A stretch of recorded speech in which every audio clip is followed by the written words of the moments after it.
Scam texts are doing the rounds at the moment. Perth people inundated with alerts, supposedly from Amazon and DHL regarding package pickups. Time for a warning now from our independent finance expert David Sharp from Globe Financial Planning. Sharpie, these messages are hitting our inboxes hard at the moment. Why? Yeah, it's certainly, I've heard the term dubbed a fraud wave at the moment. It certainly feels like a tsunami of text that we're getting. I know personally I can get up to 3 or 4 in a single day. And as you mentioned, they're coming from Amazon, DHL, Australia Post, a lot of sort of deliveries. And you think about it, a lot of us are doing online shopping nowadays, so it wouldn't be unreasonable to expect that we're actually going to get a text message about deliveries. And these scams, it's a scale game for them. They're sending out thousands, if not tens of thousands of texts, and they only need to catch 1 or 2 people or a very small percentage to make it absolutely worthwhile for them. So if you're getting text messages at the moment from delivery companies, more often than not, it's going to be a scam. The other one to look out for that's really common is the missed voicemail as well.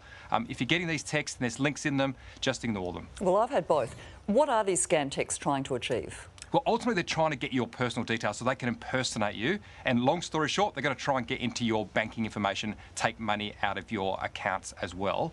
A lot of the texts, the way they work is they're trying to get you to reconfirm your details into a form. One of the ones coming out at the moment is downloading an app to sort of follow some tracking. And as soon as that app gets on your phone, it's in, right? It's got your information. And Android phones in particular are quite exposed, but iPhones certainly aren't immune. And I know there's an update coming in the next 48 hours for iPhones. And the other thing they can get as well is your contacts, so they can sort of broaden their reach, who else they can try and scam as well. They're extremely convincing. What should people do if they actually receive one of these texts? You're right, they are convincing. The grammar's got a lot better, but in real estate they say it's all about location, location, location. Well, when it comes to scams, it's really simple. It's delete, delete, delete. So if you get one of these, and I'll be honest, I nearly fell foul to one of these last week. I got a text from DHL, and I'm actually expecting a DHL delivery. So I thought, I went to go click it. I went, do you know what? My spidey senses were tingling. So I actually went to the retailer that I'd bought something from, logged into the DHL tracking, and sure enough, it showed that it was a scam. So, delete it. If you do happen to click the link or download something, the first thing you need to do is contact your institution. Don't be ashamed. You won't be the first or the last to call them. They're really quite adept at it. Also go to the cyber.gov.au website and you can report the crime there on Report Cyber. Are there any telltale signs that the texts are scams? Well, we used to be able to say bad grammar used to be a real telltale sign, but they are getting better and better and better.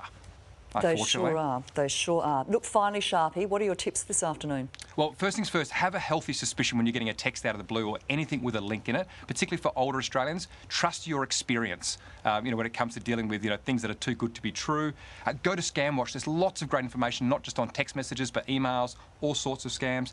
And remember this golden rule, if nothing else.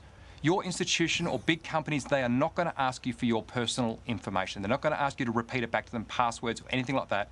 If you get a text message from the ATO or a bank, go to the ATO or the bank direct and then deal with them that way, not via your phone or via your email. Appreciate the advice. David Sharp from Globe Financial Planning, thanks. Thanks, Monica.